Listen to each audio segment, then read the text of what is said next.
Chapter 1. Into the Woods. "Help, a monster!" said Annie. "Yeah, sure," said Jack. "A real monster in Frog Creek, Pennsylvania." "Run, Jack!" said Annie. She ran up the road. "Oh, brother," thought Jack. This is what he got for spending time with his 7-year-old sister. Annie loved to pretend stuff, but Jack was 8.5. He liked real things. "Watch out, Jack! The monster's coming," said Annie. Jack didn't say anything. "Come on, Jack, I'll race you," said Annie. "No thanks," said Jack. Annie raced alone into the woods. "Jack," the sun was about to set. "Come on, Annie, it's time to go home," yelled Jack. But Annie didn't answer. Jack waited. "Annie," he called again. "Jack! Jack!" Annie shouted. "Come here, quick!" Jack groaned. "This better be good," he said. Jack left the road and headed into the woods. The trees were lit with a golden late afternoon light. "Over here!" called Annie. Annie was standing under a tall oak tree. "Look!" she said. She pointed at a rope ladder. It was hanging down from high in the tree. "Wow!" Jack whispered. At the top of the tree was a tree house, tucked between two branches. "That must be the highest tree house in the world," said Annie. "Who built it?" asked Jack. "I've never seen it before." "I don't know, but I'm going up," said Annie. "No, we don't know who it belongs to," said Jack. "Just for a teeny minute," said Annie. She started up the ladder. "Annie, come back," said Jack. But Annie kept climbing. She climbed all the way up to the tallest branches.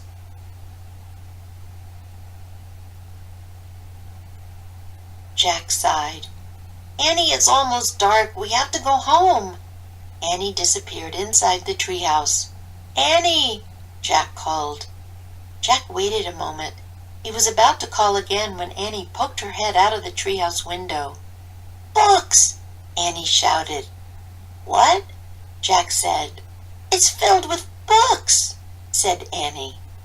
"Oh, man," Jack thought. He loved books. Jack pushed his glasses into place. He gripped the sides of the rope ladder and started up. Chapter 2. The Monster. Jack crawled into the treehouse. "Wow," he said. The treehouse was filled with books. Books were everywhere. Very old books with dusty covers and new books with shiny, bright covers. "Look," said Annie. "You can see far away." She was peering out the treehouse window. Jack looked out the window with her. Below were the tops of the other trees. In the distance, he could see the Frog Creek Library and the elementary school and the park. Annie pointed in the other direction. "There's our house," she said. Annie was right. Jack could see their white wooden house with its green porch. In the yard next door was their neighbor's black dog, Henry. He looked very tiny. "Hi, Henry!" shouted Annie. "Shush, we're not supposed to be up here," said Jack. Jack glanced around the treehouse again. He noticed that bookmarks were sticking out of many of the books. "I wonder who owns all these books," he said. "I like this one," said Annie. She picked up a book with a castle on the cover. "Here's a book about Pennsylvania," said Jack. He turned to the page with the bookmark. "Hey, here's a picture of Frog Creek," said Jack. "It's a picture of these woods." "Oh, here's a book for you," said Annie. She held up a book about dinosaurs. A blue silk bookmark was sticking out of it. "Let me see," said Jack. He set his backpack down on the floor and grabbed the book from Annie. "Okay, you look at that one, and I'll look at the one about castles," said Annie. "No, we'd better not," said Jack. "We don't know who these books belong to." But even as he said this, Jack was opening the dinosaur book to the place where the bookmark was. He couldn't help himself. Jack turned to a picture of an ancient flying reptile. He recognized it as a pteranodon. He touched the huge bat-like wings in the picture. "Wow," whispered Jack. "I wish we could go to the time of pteranodons." Jack studied the picture of the odd-looking creature soaring through the sky. "Ah!" screamed Annie. "What?" said Jack. "A monster!" Annie cried. She pointed out the treehouse window. "Stop pretending, Annie," said Jack. "No, really," said Annie. Jack looked out the window. A giant creature was gliding above the treetops. It had a long, weird crest on the back of its head, a skinny beak, and huge bat-like wings. It was a real-life pteranodon. The creature swooped through the sky. It looked like a glider plane. It was coming straight toward the treehouse. "Get down!" cried Annie. Jack and Annie crouched on the floor. The wind started to blow. The treehouse started to spin. It spun faster and faster. Then everything was still. Absolutely still. Chapter 3. Where is here? Jack opened his eyes. Sunlight slanted through the window. The treehouse was still high up in a tree, but it wasn't the same tree. "Where are we?" said Annie. She and Jack looked out the window. The pteranodon was soaring through the sky. The ground was covered with ferns and tall grass. There was a winding stream, a sloping hill, and volcanoes in the distance. I don't know where we are," said Jack. The pteranodon glided down to the base of the tree. It landed on the ground and stood very still. "So what just happened to us?" said Annie. "Well," said Jack, "I was looking at the picture in the book, and you said, 'Well, I wish we could go to the time of pteranodons,'" said Annie. "Yeah, and then we saw a pteranodon in the Frog Creek woods," said Jack. "Yeah, and then the wind got loud and the treehouse started spinning," said Annie.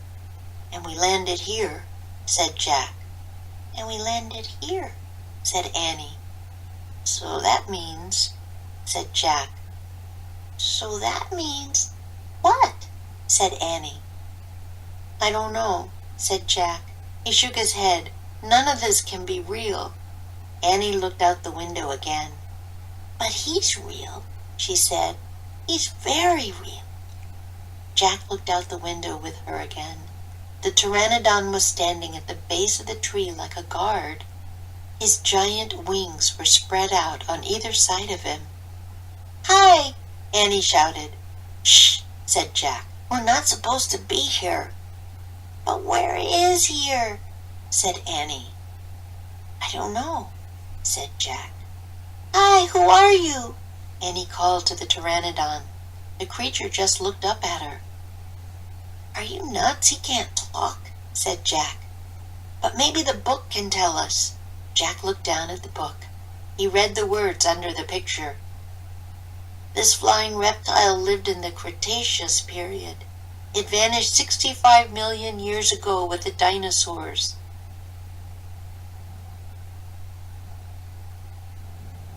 "That's impossible," said Jack. "We can't have gone to a time 65 million years ago." "Jack," said Annie, "he's nice." "Nice," said Jack. "Yeah, I can tell," said Annie. "Let's go down to him." "Go down?" said Jack. Annie started down the rope ladder. "Hey, come back," said Jack. But Annie kept going. "Annie, wait!" Jack called. Annie dropped to the ground. She stepped boldly up to the ancient creature. Chapter 4. Henry. Jack gasped as Annie reached out her hand toward the pteranodon. "Oh no," he thought. Annie was always trying to make friends with animals, but this was going too far. "Don't get too close to him, Annie," Jack shouted. Annie touched the pteranodon's crest. She stroked his neck. She was talking to him. What in the world is she saying? Jack wondered. He took a deep breath. Okay, he would go down too. It would be good to examine a pteranodon. He could take notes, like a scientist. Jack started down the rope ladder. When he reached the ground, he was only a few feet away from the creature. The pteranodon stared at Jack. His eyes were bright and alert. "He's soft, Jack," said Annie. "He feels like Henry." Jack snorted. "He's no dog, Annie." "Feel him, Jack," said Annie. Jack didn't move. "Don't think, Jack, just do it," Annie said. Jack stepped forward. He reached out very cautiously. He brushed his hand down the creature's neck. Interesting, Jack thought. A thin layer of fuzz covered the pteranodon's skin. "Soft, huh?" said Annie. Jack reached into his backpack and pulled out a pencil and a notebook. He wrote, "Fuzzy skin." "What are you doing?" asked Annie. "Taking notes," said Jack. "We're probably the first people in the whole world to ever see a real live pteranodon." Jack looked at the pteranodon again. The bony crest on top of his head was longer than Jack's arm. "I wonder how smart he is," Jack said. "Very smart," said Annie. "Don't count on it," said Jack. "His brain's probably no bigger than a bean." "No, he's very smart. I can feel it," said Annie. "I'm going to call him Henry." Jack wrote in his notebook. "Small brain?" Jack looked at the creature again. "Maybe he's a mutant," he said. The pteranodon tilted his head. Annie laughed. "He's not a mutant, Jack." "Well, what's he doing here then? Where is this place?" said Jack. Annie leaned close to the pteranodon. "Do you know where we are, Henry?" she asked softly. The creature fixed his eyes on Annie. His long jaws were opening and closing like a giant pair of scissors. "Are you trying to talk to me, Henry?" asked Annie. "Forget it, Annie," Jack wrote in his notebook. "Mouth like scissors." "Did we come to a time long ago, Henry?" asked Annie. "Is this a place from long ago?" Suddenly Annie gasped. "Jack!" Jack looked up. Annie was pointing toward the hill. On top stood a huge dinosaur. Chapter 5. Gold in the Grass. "Go! Go!" said Jack. He threw his notebook into his pack. He pushed Annie toward the rope ladder. "Bye, Henry," she said. "Go!" said Jack. He gave Annie another push. "Quit it," she said. But she started up the ladder. Jack scrambled after her. Jack and Annie tumbled into the treehouse. They were panting as they looked out the window at the dinosaur. It was standing on the hilltop, eating flowers off a tree. "Oh, man," whispered Jack. "We are in a time long ago." The dinosaur looked like a huge rhinoceros with 3 horns instead of 1. It had 2 long horns above its eyes, and another one grew out from its nose. It had a big shield-like thing behind its head. "Triceratops," said Jack. "Does he eat people?" whispered Annie. "I'll look it up." Jack grabbed the dinosaur book. He flipped through the pages. "There," said Jack, pointing to a picture of a triceratops. He read the caption. "The Triceratops lived in the late Cretaceous period. This plant-eating dinosaur weighed over 12,000 pounds. Jack slammed the book shut. "Just plants, no meat." "Good," said Annie. "Let's go see him up close." "Are you crazy?" said Jack. "Don't you want to take notes about him?" asked Annie. "We're probably the first people in the whole world to ever see a real live triceratops." Jack sighed. Annie was right. "Okay, let's go," he said.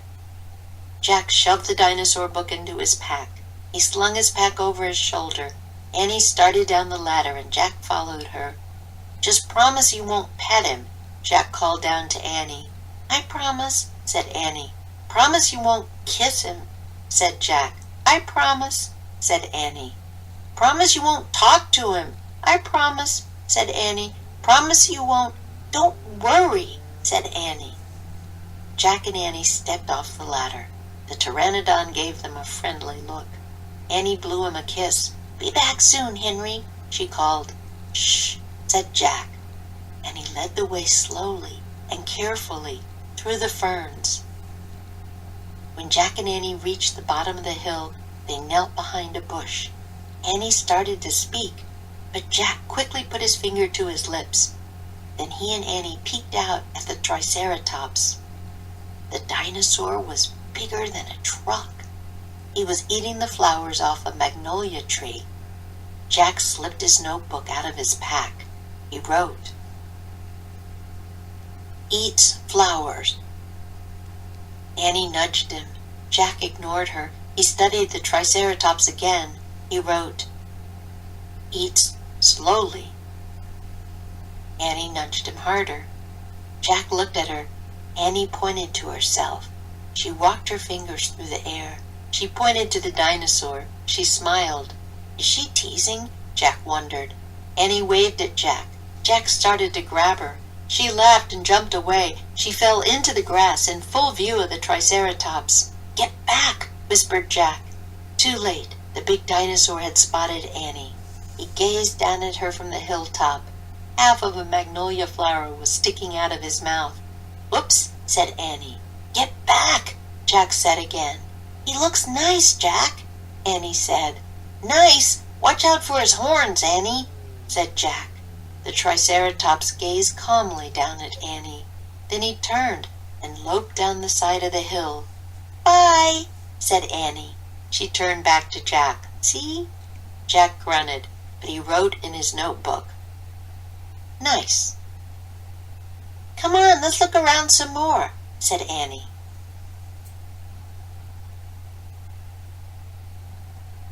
As Jack started after Annie, he saw something glittering in the tall grass. Jack reached down and picked it up. It was a gold medallion. A letter was engraved on the medallion, a fancy M. "Oh, man, someone was here before us," Jack said softly. Chapter 6. Dinosaur Valley. "Annie, look at this," Jack called. "Look what I found."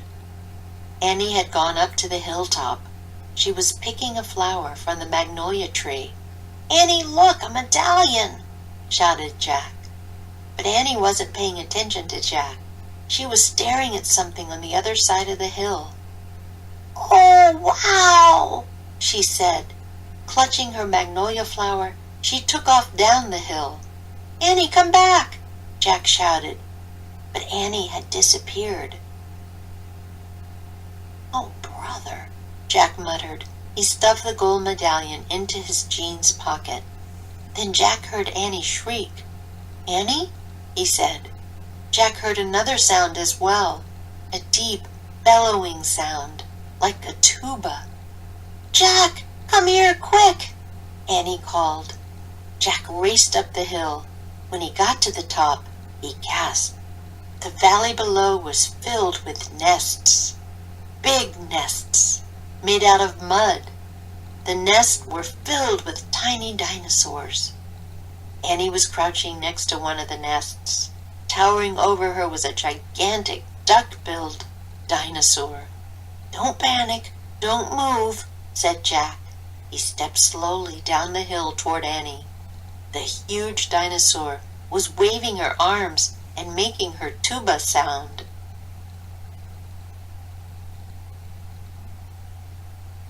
Jack stopped. He didn't want to get too close. He knelt on the ground.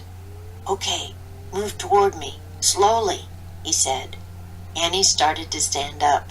"Don't stand, crawl," said Jack.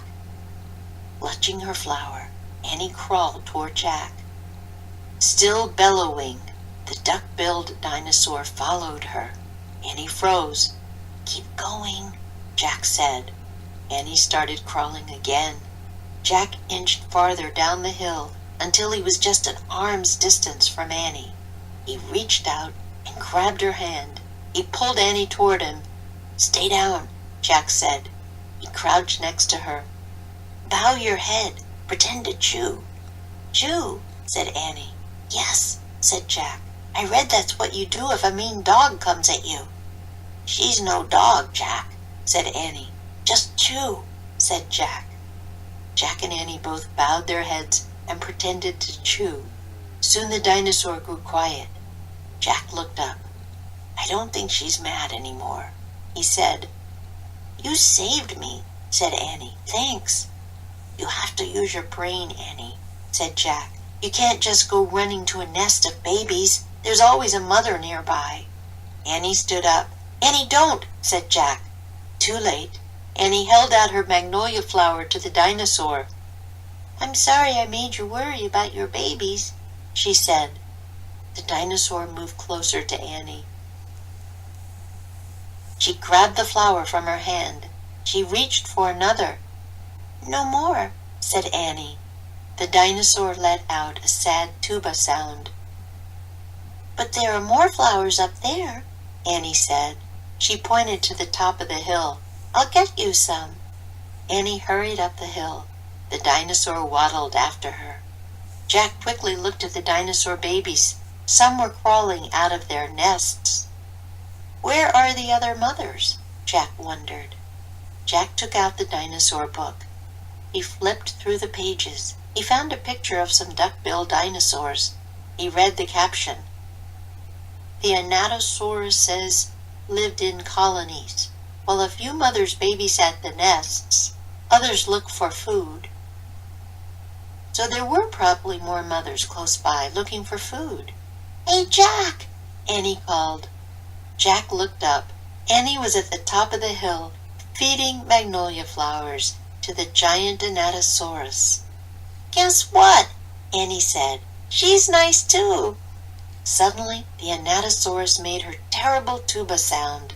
Annie crouched down and started to chew. The dinosaur charged down the hill. She seemed afraid of something. Jack put the book on top of his pack. He hurried to Annie. "I wonder why she ran away," said Annie. "We were starting to be friends."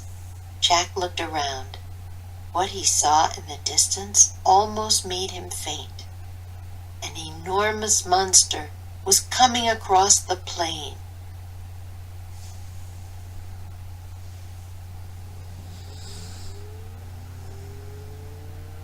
The monster was walking on two strong legs.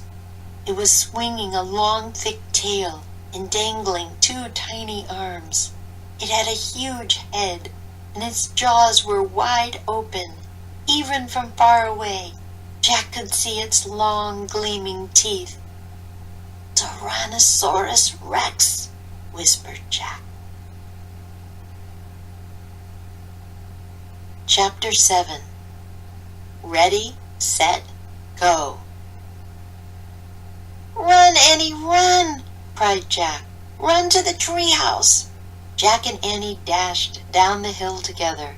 They ran through the tall grass and ferns and past the pteranodon. They scrambled up the rope ladder and tumbled into the treehouse. Annie leaped to the window. "It's going away," she said, panting. Jack pushed his glasses into place. He looked out the window with Annie. The Tyrannosaurus was wandering off, but then the monster stopped and turned around. "Duck," said Jack. The two of them ducked their heads. After a long moment, they peeked out the window again. "Coast clear," said Jack. "Yay," whispered Annie. "We have to get out of here," said Jack. "You made a wish before," said Annie. "Right," said Jack. He took a deep breath. "I wish we could go back to Frog Creek." Nothing happened. "I said I wish," started Jack. "Wait," said Annie. You were looking at a picture in the dinosaur book, remember?" "Oh no, I left the book and my pack on the hill," said Jack. "I have to go back." "Forget it," said Annie. "I can't," said Jack. "The book doesn't belong to us. Plus my notebook with all my notes is in my pack and my—" Okay, said Annie. "I'll hurry," said Jack. He climbed quickly down the ladder and leaped to the ground. Jack raced past the pteranodon, through the ferns, through the tall grass, and up the hill. He looked down. His pack was lying on the ground. On top of it was the dinosaur book.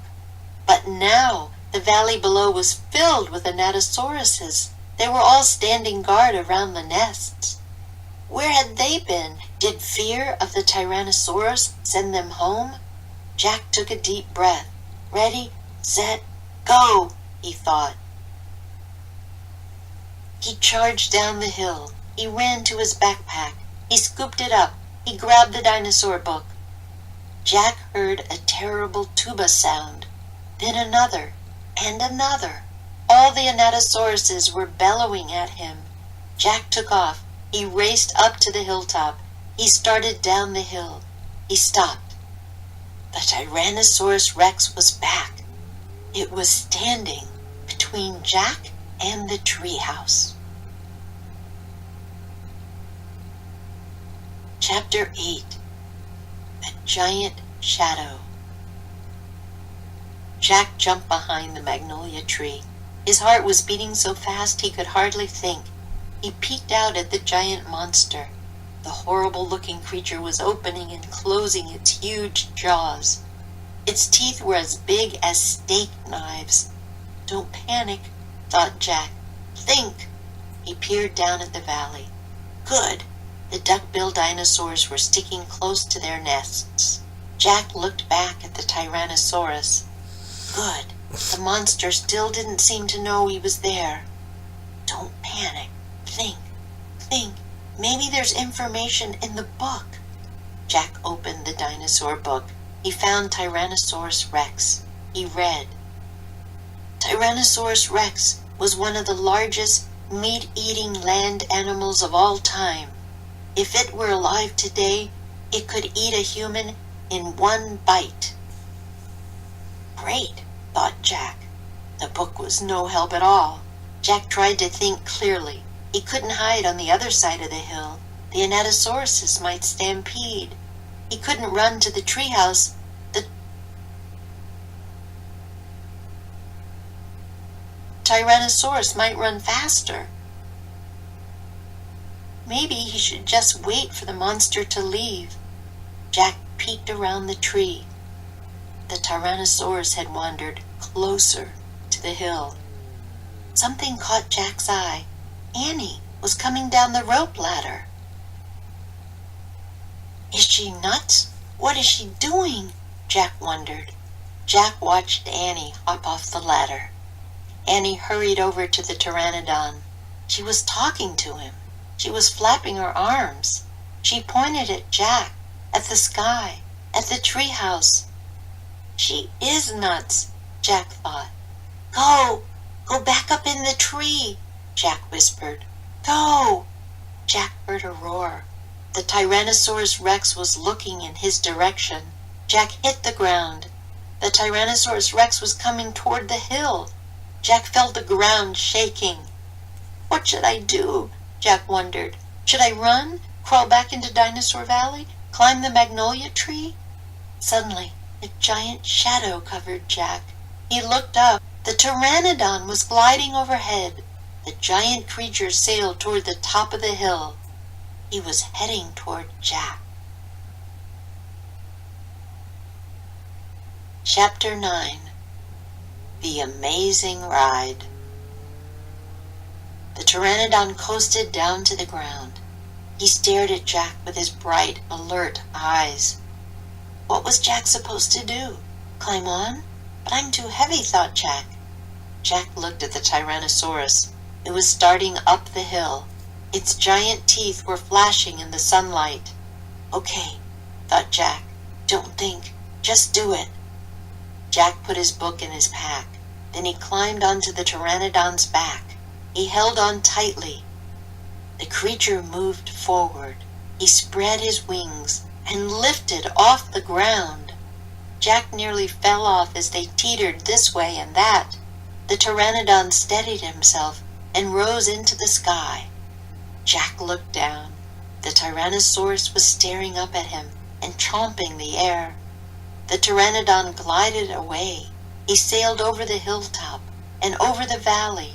He circled above all the duck-billed dinosaurs and all the nests filled with babies.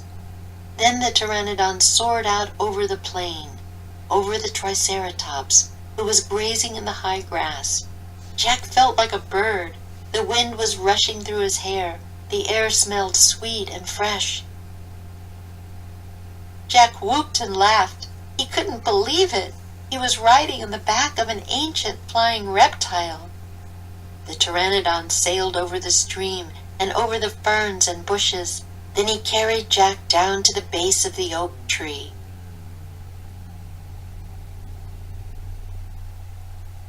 When they came to a stop, Jack slid off the creature's back and landed on the ground. The pteranodon took off again and glided into the sky. "Bye, Henry," called Jack. "Jack, are you okay?" Annie shouted from the treehouse. Jack pushed his glasses into place. He kept staring at the pteranodon. "Jack!" Annie called. Jack looked up at Annie. He smiled. "Thanks for saving my life," he said. "That was really fun." "Thank Henry, not me," said Annie. "Come on, climb up." Jack tried to stand. His legs were wobbly. He felt a bit dizzy. "Hurry!" shouted Annie. "It's coming!" Jack looked around. The Tyrannosaurus was heading straight toward him. Jack bolted to the ladder. He started climbing. "Hurry, hurry!" screamed Annie. Jack reached the top and scrambled into the treehouse. "It's coming toward the tree!" Annie cried. The dinosaur slammed against the oak tree. The treehouse shook like a leaf in the wind. Jack and Annie tumbled into the books. "Make a wish to go home!" cried Annie. "We need the book, the Pennsylvania book," said Jack. "Where is it?" They both searched madly around the treehouse. "Found it," said Jack. He grabbed the book and flipped through the pages. He found the photograph of the Frog Creek woods. Jack pointed to the picture in the book. "I wish we could go home," he shouted. The wind began to blow. Jack closed his eyes. He held on tightly to Annie. The treehouse started to spin. It spun faster and faster. Then everything was still, absolutely still. Chapter 10. Home Before Dark. Jack heard a bird singing. He opened his eyes. He was still pointing at the picture of the Frog Creek woods. He peeked out the treehouse window. Outside, he saw the exact same view as the picture in the book. "We're home," whispered Annie. The woods were lit with a golden late afternoon light. The sun was about to set. No time had passed since they'd left Frog Creek. "Jack! Annie!" A voice called from the distance. "That's Mom," said Annie. Jack saw their mother far away. She was standing in front of their house. She looked tiny. "Annie! Jack!" she called. Annie stuck her head out the window and shouted, "Coming!" Jack still felt dazed. He just stared at Annie. "What happened to us?" he said. "We took a trip in a magic treehouse," said Annie simply. "But it's the same time as when we left," said Jack. Annie shrugged. "How did it take us so far away?" said Jack. "And so long ago?" "You looked at a picture in a book and said you wished we could go there," said Annie. "And the magic treehouse took us there." "But how?" said Jack. "And who built this magic treehouse? Who put all these books here?" A magic person, I guess, said Annie. Oh, look, said Jack. I almost forgot about this. Jack reached into his pocket and pulled out the gold medallion. Someone lost this back there, he said. In Dinosaur Land. Look, there's a letter M on it. Annie's eyes got round. You think M stands for magic person? She asked. I don't know, said Jack. I just know someone went to that place before us. Jack! Annie! Their mom called again. Coming! Annie shouted again. Jack put the gold medallion back in his pocket. He pulled the dinosaur book out of his pack and put it back with all the other books. Then he and Annie took one last look around the treehouse. Goodbye, house, whispered Annie. Jack slung his backpack over his shoulders. Annie started down the rope ladder. Jack followed. Seconds later, they hopped onto the ground and started walking out of the woods. No one's going to believe our story, said Jack. So let's not tell anyone, said Annie. Dad won't believe it, said Jack. He'll say it was a dream, said Annie. Mom won't believe it, said Jack. She'll say it was pretend. My teacher won't believe it, said Jack. She'll say you're nuts, said Annie. We'd better not tell anyone, said Jack. I already said that, said Annie. Jack sighed. I think I'm starting not to believe it myself, he said. They left the woods and started up the road toward their house. As they walked past all the houses on their street, the trip to Dinosaur Time did seem more and more like a dream. Only this world and this time seemed real. Jack reached into his pocket. He clasped the gold medallion. He felt the engraving of the letter M. It made his fingers tingle. Jack laughed. Suddenly he felt very happy.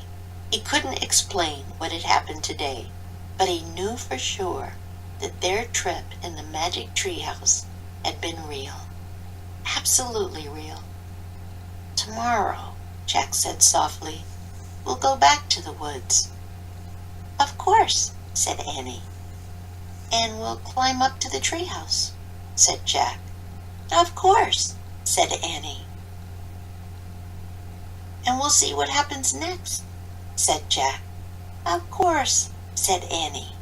Race you. And they took off together, running for home.